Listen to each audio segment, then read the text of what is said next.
Right, so we have been working with the Sermon on the Mount, and the lessons have been awesome. I've heard them. I like to describe the Sermon on the Mount as Jesus' signature series. It's here that he explains the nature of God and the nature of humankind.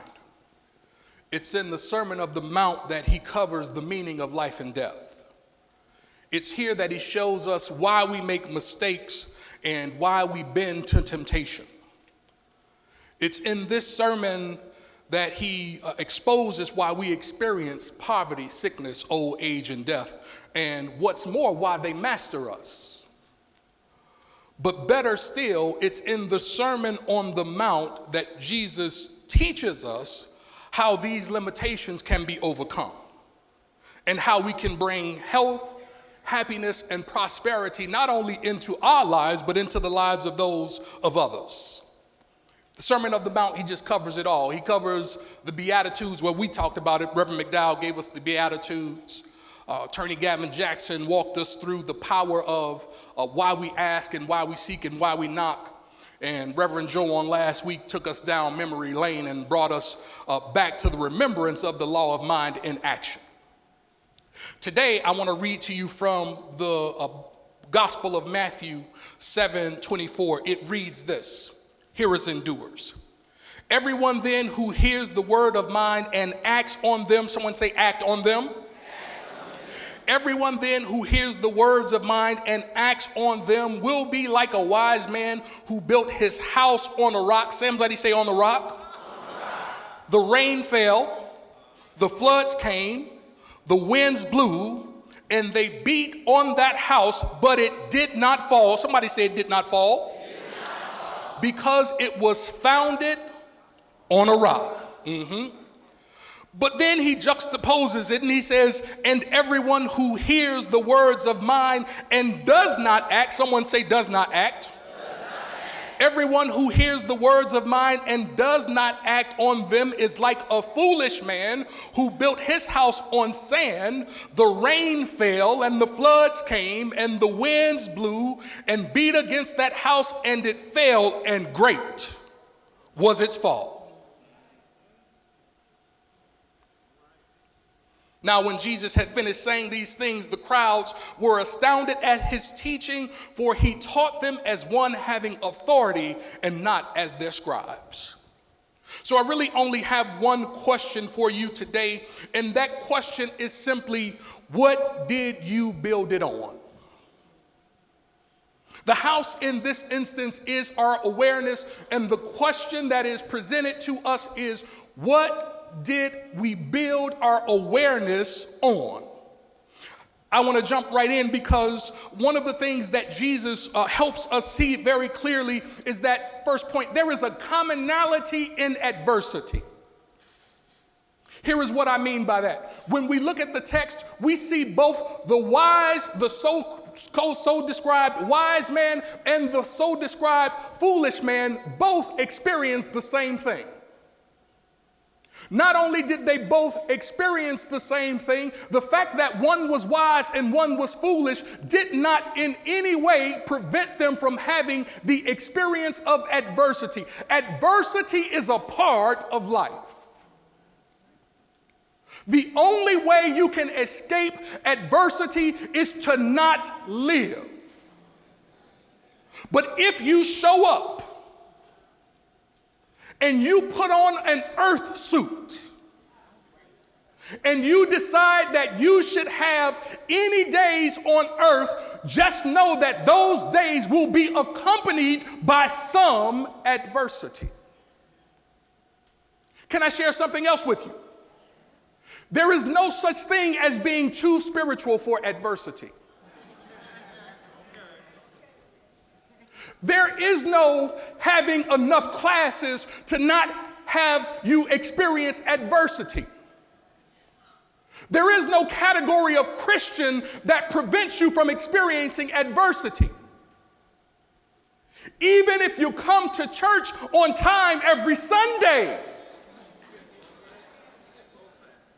Somebody say on time. Even those of us who show up on time experience adversity. And here is the part that's kind of trippy. It's really read into what he says. He's saying the rains come and the floods come and the winds come, but it's not a question of if, it's only a matter of when. See, I wish, Reverend McDowell, there was a caveat where it was claused in the if it comes. But there is no if it comes. If you're here, just know that it comes. And so the first thing that I want you to know is that there's nothing wrong with you if you're going through something. You're all right. You're not broken. You're not losing your mind. You're not even dropping in consciousness. What you are is a living, breathing being. And just like all you have to do is drive your car down the street in order for bugs and dust to get on your windshield, all you have to do is drive through life. And if you just drive through life, you can expect to experience adversity because there is a commonality in adversity. Now, can I pull back for a second and reveal to you the beautiful thing about adversity? Somebody's supposed to say yes. I know it's been 3 weeks. Like, we're not sure if that's a rhetorical question or what. If everything happens just and nothing just happens, or if nothing just happens and everything happens just, there is a purpose for the problem. If there is something behind everything, or if God is all there is something, there is a purpose, there is a lesson, there is an opportunity behind the adversity. The challenge for most of us is that we get so consumed with the challenge or with the adversity that we never search out the blessing. Because the blessings don't necessarily stand up and scream out that this is the benefit of working through this. But just know that there is always good, because all things work together for the good of those who love the Lord and who are called according to his purpose. So there is a purpose to the adversity. Part of this purpose is it's intended to help us understand preparation. One of my favorite quotes by a gentleman named Cavett Robert, he says, "If we study the lives of great men and women carefully and unemotionally, we will find invariably that their greatness was developed, tested, and revealed through the darker periods of their lives." He says one of the largest tributaries to the river of greatness is the stream of adversity. See, if you intend to be what God purposed you to be, you have to expect that the limitations that you hold will always be challenged. See, there is no such thing as I have faith in God and some test to prove that you have faith that you say you have. Even in grade school, for all of our graduates, for as beautiful as they are and for as handsome as they are, for as smart as they are, none of those systems of education just allowed them to pass through without putting the test in front of them. And so you say you understand what we taught you. Really? Then it's time to prove it. See, if you really get what I'm saying, then you understand that adversity is proven time. It's not running time. It's proven time. It's time to stand on the truth you say you know. Because here is what I also know. You can move to Sacramento and the same adversity that had you in Chicago will somehow follow you to Sacramento. Sacramento too close, you can move to the Amalfi Coast, and somehow the same challenge that you met on the Amalfi Coast, that you met in Chicago, will meet you on the Amalfi Coast.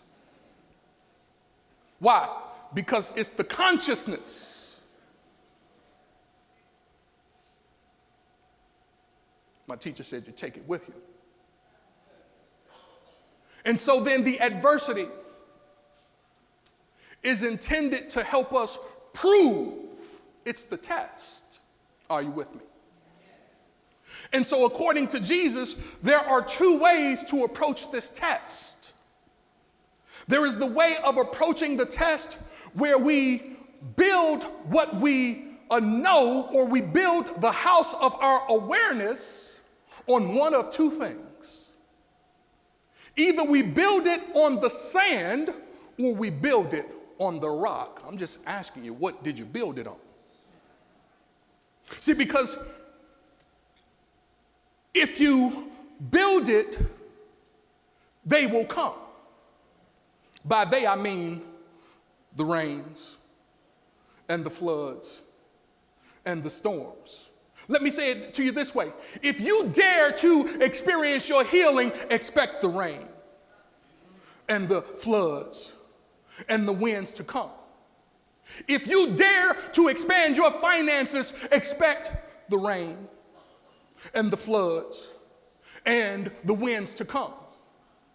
See, the first time I looked up and saw that my net worth was $1 million, I was thinking that I had mastered the rain and the floods and the winds.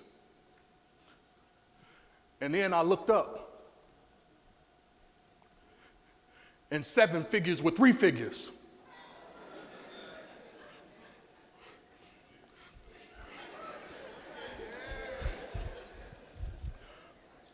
But all the obligations of $1 million life, the rains came and the floods came and they beat on the house. So you've got to decide what you will build it on. Listen, hear me. It's our responsibility to decide what we will build it on. But irrespective of what you build it on, just know that the rain and the floods and the winds will come and they will beat on the house. And if you build it on the sand, before you build it on the sand, you should know the characteristics of what it is you're going to build on. See, the thing about sand is finely divided rocks. Oh my God, don't miss this. Please don't miss this. Thank you. So a sand and the rock really are made of the same thing. The difference between the two is one is still in its solid form and the other one has been minced and condensed and parsed out and parsed through. See, for some of us, the truth that we've been studying is still in its solid state. But then for others of us, we started to doubt and we started to waver and we started to shift about whether or not it works. But I do believe that it works if you will work it, but it'll only work if you stand firm on the truth. See, you've got to learn how to not let the wind move you off the rock. Because the winds will come and they will blow hard. But when you know that they only come to find out if you will move off the rock, then you can stand and plant your 2 big spiritual feet.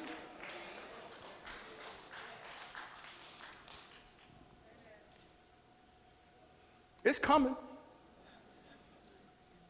I like the way New Edition said it. They asked a very poignant theological question. They asked, can you stand the rain? Here is why that question is important. Because if your foundation is not solid enough to stand the rain, what you gonna do when it floods? Because Murphy's Law says, whatever can, will. Truth teaching says, no sooner than you say you got it, something or someone shows up to test you to see if you got it. Oh, you say that you are one with God and you believe in love. Let's see if you will be loving right here. Can you stand the rain? See, if you can't stand the rain, what you gonna do when the flood comes? So not only do you have to be able to withstand the rain, you've got to be able to withstand the flood.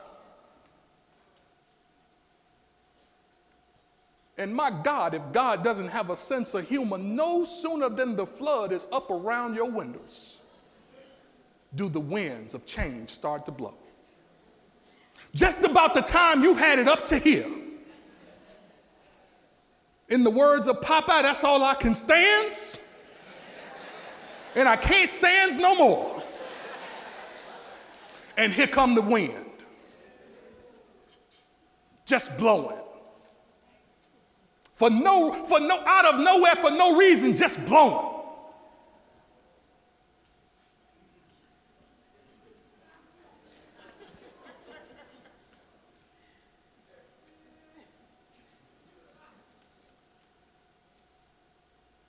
The rain's gonna come.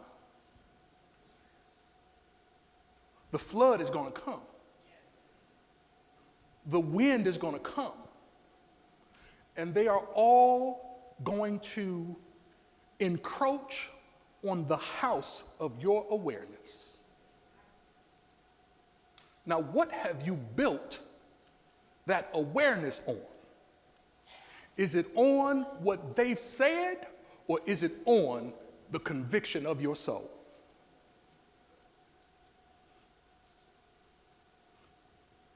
So here's the other option. If you find that building it on the sand is not adequate, here's the other option. You can build it on the rock. Now, the difference between, as I said moments ago, the difference between the constitution of the sand and the constitution of the rock is the rock still knows that it's a rock. The sand just remembers being a rock. The rock still knows that it is a rock. The rock is the same yesterday, today, and forevermore. So we've got to decide which one we will build the house on. Will we build it on the sand, or will we build it on the rock? Now, when we decide to build it on the rock, something happens. See, if I understand the nature of a rock is reliable.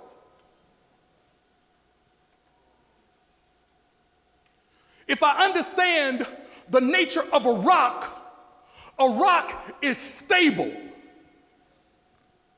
If I understand the characteristics of a rock is dependable.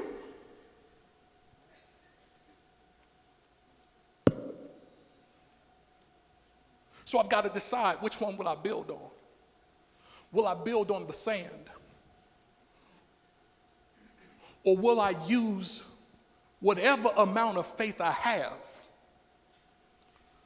to build it on the rock? I'm reminded of someone in Scripture who decided to build. As a matter of fact, he didn't just decide to build. This is good. He didn't just decide to build. He heard that he should build. Anybody familiar with Noah?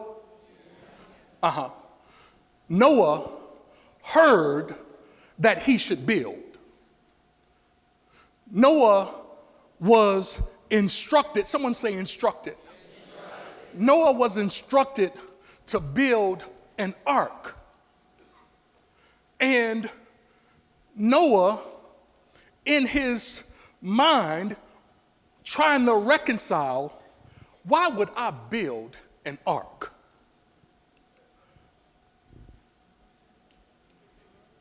It has not rained in years.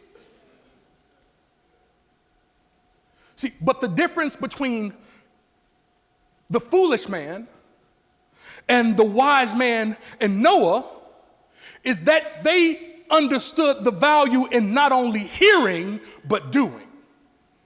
See, it's one thing to hear it. The whispering of the still small voice is always talking to all of us, and you might not hear it, you might feel it. Or you might not feel it, you might see it. But the whole Spirit of God is always communing and communicating with you in the way that you know how to receive it. The question is, what will you do with what you got? What are you going to build it on? See, if you build it on a rock, when the rains come and the floods come and the winds blow, or if you build it like Noah, it means sometimes you might have to build it even if you look ridiculous as people walk by and they're trying to figure out what in the heck is that fool doing. I don't get it. That's because you didn't get it. I don't understand it. That's because you're not listening. I don't see it. That's because your eyes are not open. See, seeing with these eyes is not the same with seeing in the mind's eye. See, as a matter of fact, when you build on the rock, you have to be willing to walk by faith and not by. Come on, somebody talk to me. Somebody talk to me. So the thing about Noah is that he was willing to do what he needed to do. He was willing to build the ark even though there was public pressure to not build it. It's odd when people think you crazy.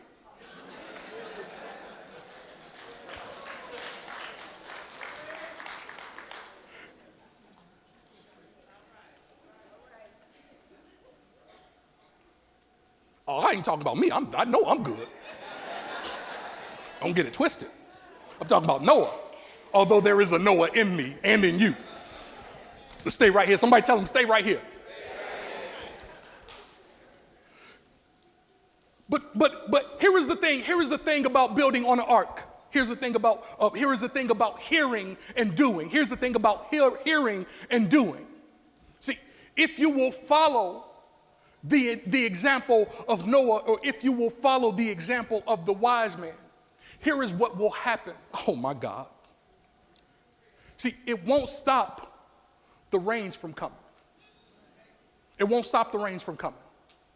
But here is what it will do. When the rains come, they'll lift what you built. Oh, don't miss it. Don't miss it.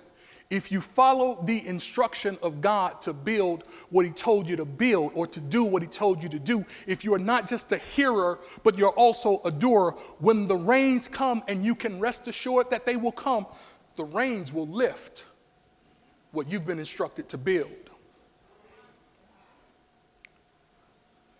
And when the floods come, if you are not just a hearer, but a doer, when the floods come, you will find that rather than being consumed and overtaken by the difficulty, you know how to flow with it and float on it.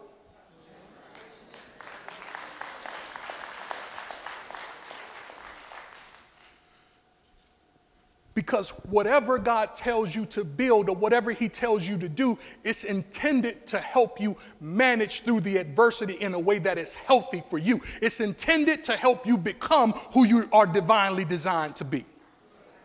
So then when the floods come, you learn how to float on them. That means you're no longer drowning in the very thing that was killing you before. That means you're no longer upset when people look at you sideways. That means you don't give your 2 cents away when you need to keep all of your right mind.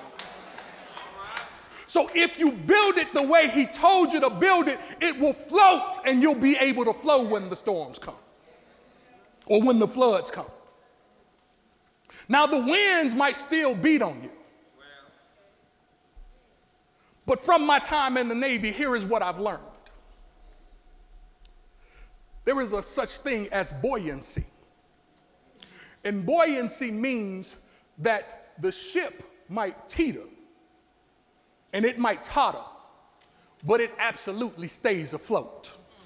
See, if you build on the rock and you walk by faith and not by sight, you will go through whatever you've got to go through, but it won't take you over, it won't take you under. You won't have anything happen to you that you can't manage, because there is something powerful that happens when you hear, and don't just hear, but you do.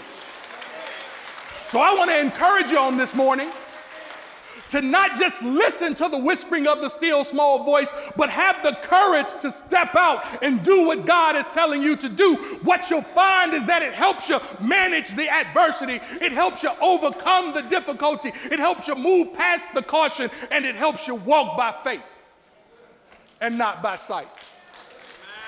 What is it built on?